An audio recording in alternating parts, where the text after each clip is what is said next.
In 1973, a startup company raised $91 million and spent every cent of it before earning a single dollar in revenue. 14 jets, 25 cities, nearly 400 employees, a sorting hub running through the night in Memphis, Tennessee.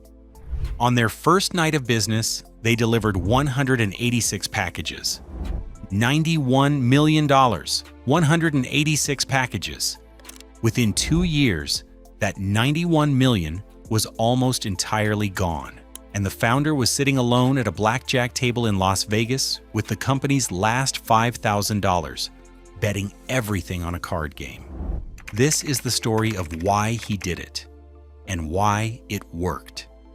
The idea started in 1965 in a Yale economics paper written by a 21-year-old named Fred Smith.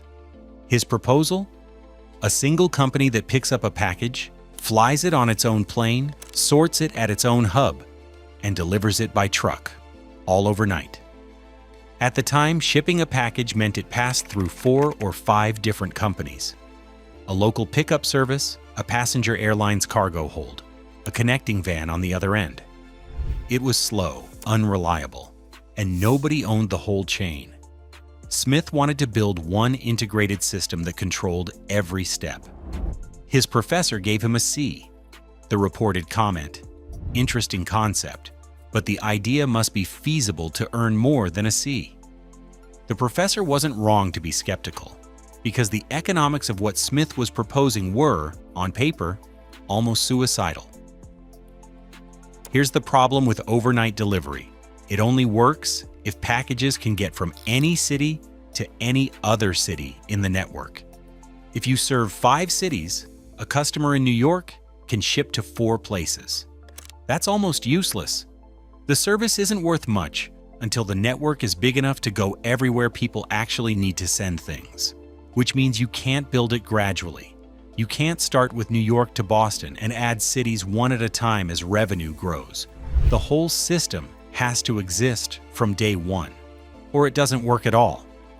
14 planes, 25 cities, 1 central hub, fuel contracts, pilots, mechanics, trucks, drivers, a sorting operation running through the night, all staffed, all burning cash, before a single package has been picked up.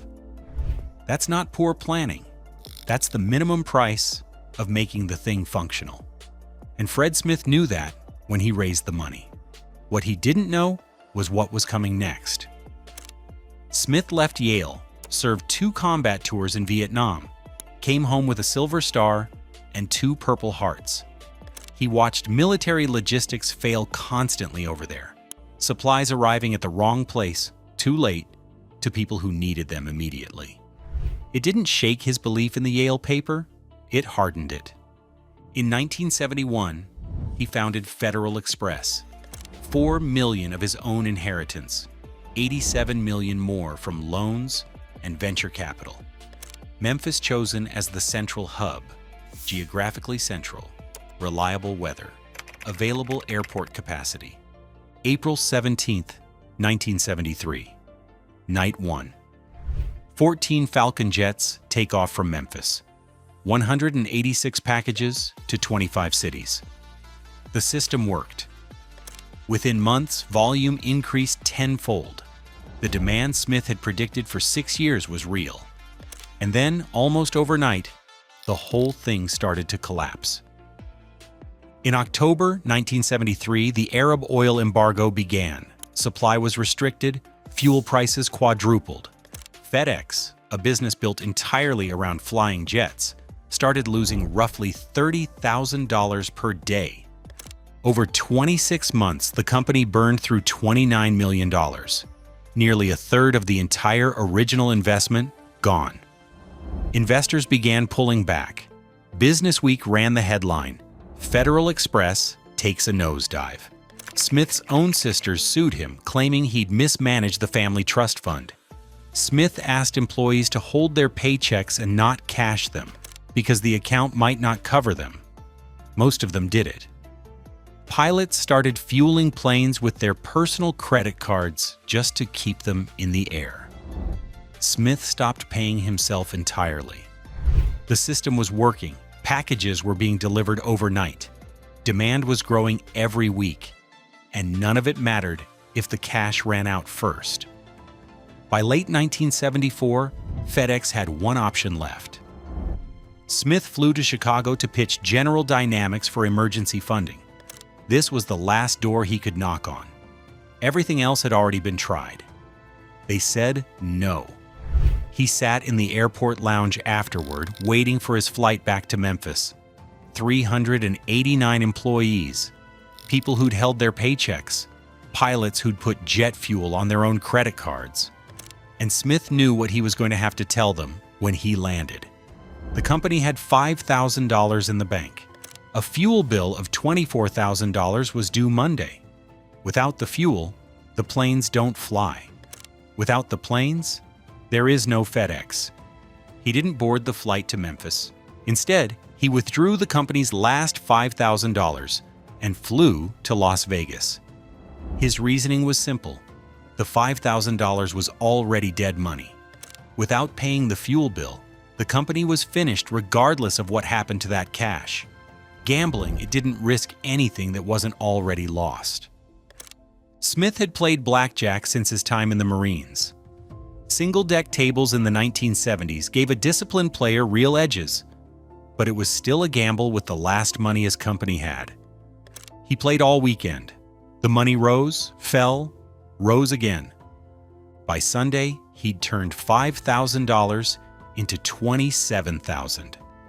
He flew back to Memphis, paid the fuel bill. The planes flew Monday morning. $27,000 didn't save FedEx. That's not how $91 million companies get rescued. What the blackjack money actually bought was 1 week. And in that week, Smith secured $11 million from a new group of investors. Which raises the real question. Why would anyone write an $11 million check to a company that had just been down to its last $5,000? A network follows a specific economic rule. Every new connection makes every existing connection more valuable. When FedEx served 5 cities, a customer in New York could ship to 4 places. Add a 6th city, Dallas, and that one addition doesn't create 1 new route. It creates 5, because Dallas can now connect to every city already in the network. Add a 7th, and it creates 6 new routes. Add an 8th, and it creates 7. The value doesn't grow in a straight line. It compounds. The investors in late 1974 understood something that the BusinessWeek headline writers didn't. FedEx wasn't a struggling airline. It was a network. And that network had been growing through the entire crisis. Every night, 1 delivery at a time. Those 186 packages on night 1 had already become thousands per night. The demand was real, measurable, and accelerating. Anyone trying to compete would have to start from zero, buy their own fleet, build their own hub, set up routes in dozens of cities, burn tens of millions running at a loss. While FedEx is already there, already trusted, already operating, and growing faster every month. UPS didn't launch overnight air delivery until 1982, a full 9 years after FedEx's first night. And even then, they were building from scratch what FedEx had spent a decade and hundreds of millions of dollars perfecting. The $91 million wasn't just startup money. It was a wall. Every dollar spent before that first delivery made it harder for anyone to enter the market later. The cost that almost killed FedEx became the thing that protected it. By 1976, FedEx turned its first profit. By 1978, it went public. By 1983, it became what was reportedly the first American company to hit $1 billion in revenue within 10 years, without a single merger or acquisition. The pattern didn't end with FedEx. Payment networks like Visa and MasterCard, social media platforms, ride-sharing companies. The early years are brutal.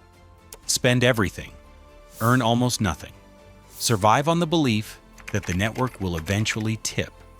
But once it tips, the economics reverse entirely. What made you vulnerable becomes your armor. FedEx proved it decades before anyone was calling it network effects. With real planes, real trucks, and a sorting hub in Memphis that ran through the night. Fred Smith once wrote, "No business school graduate would recommend gambling as a financial strategy, but sometimes it pays to be a little crazy early in your career."